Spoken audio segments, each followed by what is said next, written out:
శ్రీకృష్ణ పరబ్రహ్మణే నమః. నిన్నటి పారాయణంలో మనం కోట వంకర చెప్పి మన శరీరంలోనే ఆ కోటలో ఉండే ద్వారాలు, అందులో ఉండే అటువంటి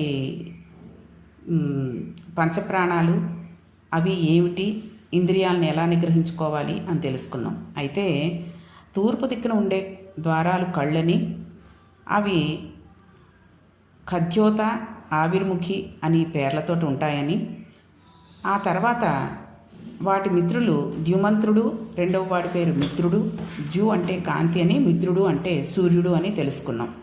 ఆ తర్వాత రెండు ద్వారాలు, వాటి పేర్లు నళిని, నాళిని, అవి ముక్కు రంధ్రాలు. అవధూతుడు అనే స్నేహితుడితో వెడతాడు, అది వాయువుతో సమానమైనది కాబట్టి వాయువు అనే స్నేహితుడు సౌరభం అనే దేశానికి వెడతాడు. మూడవది ఒకటే ద్వారం, దీని పేరు వక్తము. వక్తము అంటే నోరు అని, అది రసజ్ఞుడు అనే ఒక స్నేహితుడితోటి ఇంకొకసారి విపణుడు అనే స్నేహితుడితోటి వెడుతుందని. రసజ్ఞుడు అంటే రుచి తెలిసేది. తర్వాత విపణుడు అంటే విపణుడితో వెళ్ళేటప్పుడు అపణము అనే దేశానికి వెడతాడని, అంటే నోరు ఎలా మాట్లాడుతుంది చెడుగాను అని తెలుసుకున్నాం. ఇక కుడి పక్కన ఒక ద్వారం, ఎడం పక్కన ఒక ద్వారం, అవి చెవులు కింద. పితృహు శృతిధరుడు అనే దేశానికి వెళ్ళడం తెలుసుకున్నాం. ఇలాగా అనేక రంధ్రాలనే ద్వారాలుగా చెప్పుకుంటూ మన శరీర భాగాలన్నిటినీ కూడా శరీరంలోని రంధ్రాలు, నవరంధ్రాలకి సరిపడా ఏ రకంగా మనం కోటలోని ద్వారాల కింద చెప్పుకుంటూ చెప్పాము అనే విషయాన్ని భాగవతంలో మనకి చెప్పారు. అయితే ఇక్కడ కాలకన్య తననెవరూ వివాహం చేసుకోవట్లేదని చెప్పి అనడంతో నారదుడు తనని వివాహం చేసుకుంటాను కాలకన్యని అని అనేసరికి, నారదుడు బ్రహ్మజ్ఞాని కలవాడు కాబట్టి నారదుడికి శాపం ఇచ్చేసింది. ఏంటి, నువ్వు ఎక్కడా స్థిరంగా ఉండకుండా 3 లోకాలు తిరుగుతూ ఉండు అని. నారదుడిని పెళ్లి చేసుకోమన్నప్పుడు కాలకన్య, అతను నిన్ను పెళ్లి చేసుకోను, నువ్వు నాకు అక్కర్లేదు అని అంటాడు. అయితే దానికి ఆవిడ నువ్వు ఎక్కడా స్థిరంగా ఉండకుండా 3 లోకాల్లో తిరుగుతూ ఉండు అని శపించింది. దానికి నారదుడు, నాకు బెంగలేదు, నామం చెప్పుకుంటూ 3 లోకాలు తిరుగుతూ ఉంటాను, బ్రహ్మజ్ఞానికి కోపం ఉండదు కాబట్టి నీవు నన్ను శపించావు, కానీ ఒక మాట చెప్తున్నాను విను, నువ్వు కాలకన్యవి, నిన్ను ఎవ్వరూ పెళ్లి చేసుకోరు అని అన్నాడు. ఇక ఆ తర్వాత ఏం జరిగిందంటే, కాలకన్య యవనుల నాయకుడైన భయుడి దగ్గరికి వెళ్ళి తనను పెళ్లి చేసుకోమంది. అప్పుడు అతడు అన్నాడు, నీవు నా చెల్లెలు వంటి దానివి, నేను నిన్ను పెళ్లి చేసుకోకూడదు. నాకు ఒక తమ్ముడు ఉన్నాడు, వాని పేరు ప్రజ్వరుడు. నీవు వాడు కలిసి ఒక పని చేస్తూ ఉండండి. ఆ పని పేరు దేవగుప్తము, చాలా రహస్యం. ఎలా జరిగింది అన్నది లోకంలో ఎవరూ పట్టుకోలేరు, మీ ఇద్దరూ అది చెయ్యగలరు. అలా వరం ఇస్తున్నాను. నీకు భర్త దొరకలేదని కదా నీవు బాధపడుతున్నావు.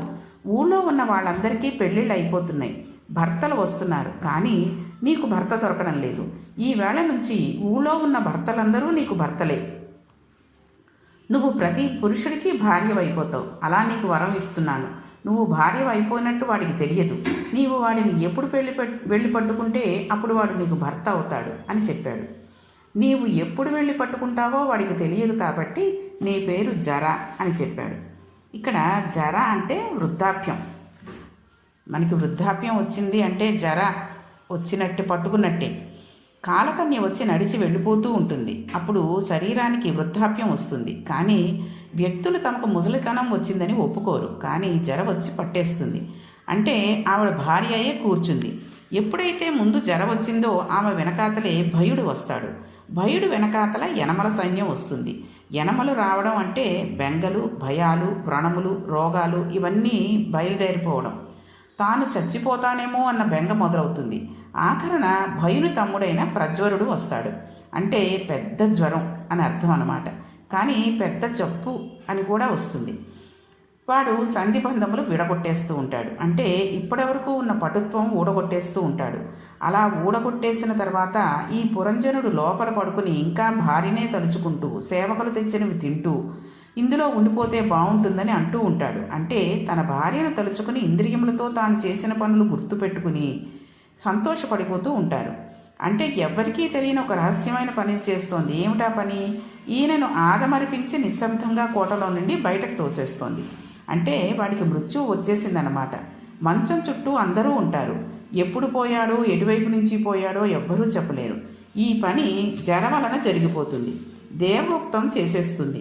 ప్రజ్వరుడు, భయుడు, యమనులు, జర కలిసి దేవగుప్త కార్యమును నిర్వహిస్తారు.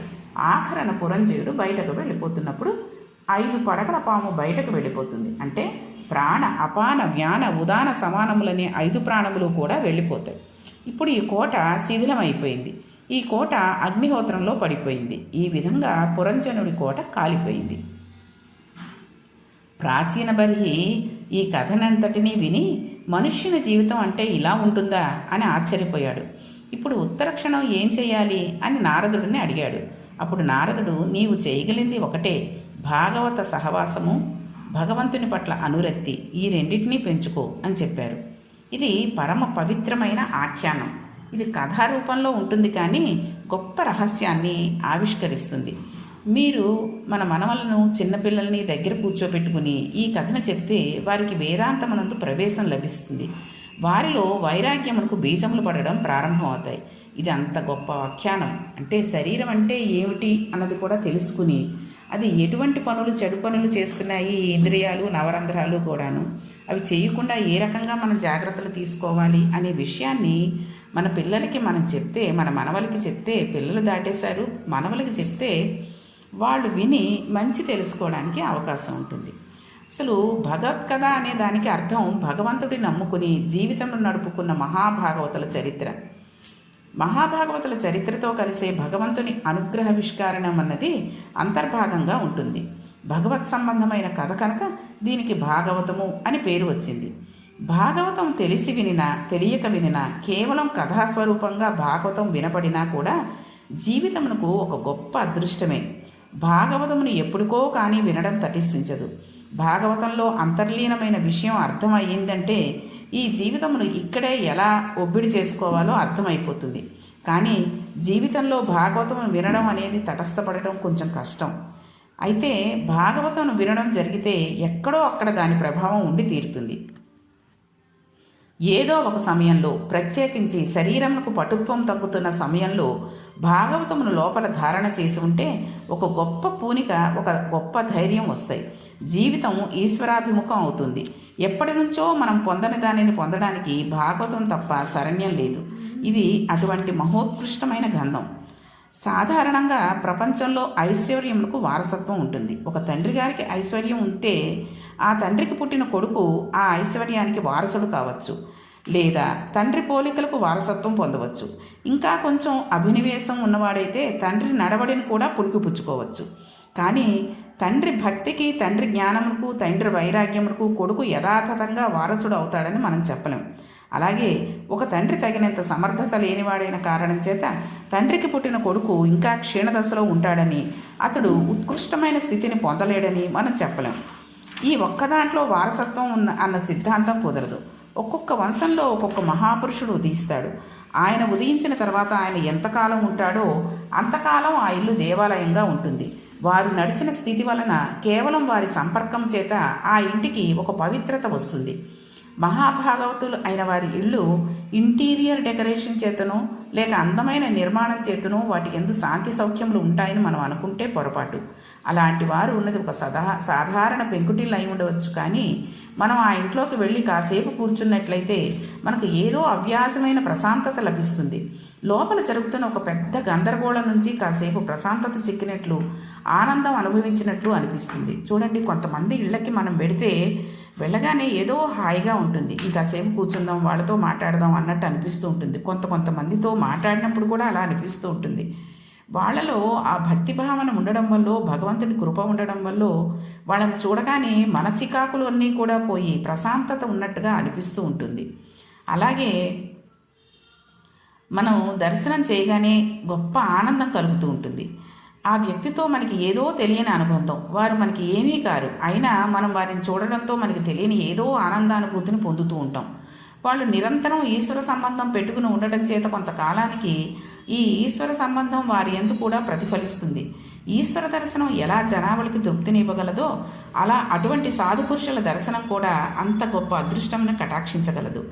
ఈ నడవడి ఎలా ఉంటుందో, ఎలా దిద్దుకుంటారో, గృహస్థాశ్రమం గొప్పతనం ఏమిటో, అందులో ఉండి ఎలా తరించారో, తరించమని చెప్పారో, తరించలేని వాళ్ళు ఎలా పాడైపోయారో భాగవతంలో వ్యాసుల వారు చక్కగా వివరించి చెప్పారు.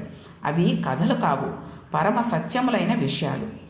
ఇక్కడ మనకి మహోత్కృష్టమైన వంశంలో పుట్టినటువంటి వాళ్ళ చరిత్రలు చెబుతూ ప్రియవ్రతుని చరిత్ర కూడా మనకి భాగవతంలో ఒక ఆణిముత్యంగా వచ్చింది. అయితే వీటి యందు అసత్యం ఉండదు. వ్యాసుడికి అసత్యమో కల్పిత కథలో చెప్పుకోవాల్సిన అవసరం లేదు కదండి.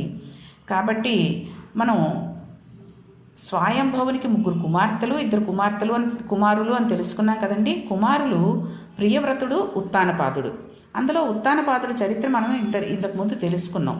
ఇక రేపటి పారాయణంలో మనం ప్రియవ్రతుడి కథ, ప్రియవ్రతుడు ఎలా జన్మించాడు, ఏమిటి, అతని చరిత్ర ఏమిటి అనేది రేపటి పారాయణంలో తెలుసుకుందాం. ఈ చరిత్రలన్నీ కూడా ఊరికే ఒకసారి చెప్పిన వెంటనే వినడం కాకుండా మీకు ఖాళీ ఉన్నప్పుడల్లా ఒక్కొక్క చరిత్ర వింటూ ఉండండి. ఓ రోజు కూర్చుని ఒక అరగంట సేపు ఖాళీ ఉన్నప్పుడు చక్కగా ప్రశాంతంగా ఉన్న సమయంలో ధ్రువ చరిత్ర, భీష్మ చరిత్ర, పృథు చరిత్ర, ఇప్పుడు రేపటి నుంచి చెప్పబోయే మనం ప్రియవ్రతుడి చరిత్ర, ఇవన్నీ కూడా వింటూ ఉంటే అందులోని మంచిని మనం గ్రహించగలిగి అసలు ఎందుకు భాగవతంలో ఈ కథలు మనకి వ్యాసుడికి చెప్పాల్సిన అవసరం వచ్చింది, ఆ అవసరాన్ని మనం మామూలు సాధాజనం ఎలా సాధారణంగా మనం ఇటువంటివన్నీ విన్నా ఈ చెవితో ఆ చెవితో విదిలేస్తూ ఉంటాం. అలా కాకుండా వినగా కనీసం ఒక విషయాన్నైనా మనం అర్థం చేసుకుని పాటించగలుగుతామనే ఉద్దేశంతో భాగవతంలో ఈ ఆణిముత్యాలన్నీ పెట్టారు. కాబట్టి మనం ఒక్కసారి ఇవన్నీ మళ్ళీ నెమరు వేసుకుంటూ మళ్ళీ వింటూ జాగ్రత్తగా అందులోని విషయాలను గ్రహిస్తామని ఆశిస్తున్నాను. రేపటి పారాయణంలో ప్రియవ్రతుడి చరిత్ర గురించి తెలుసుకుందాం. శ్రీకృష్ణ పరబ్రహ్మణే నమః.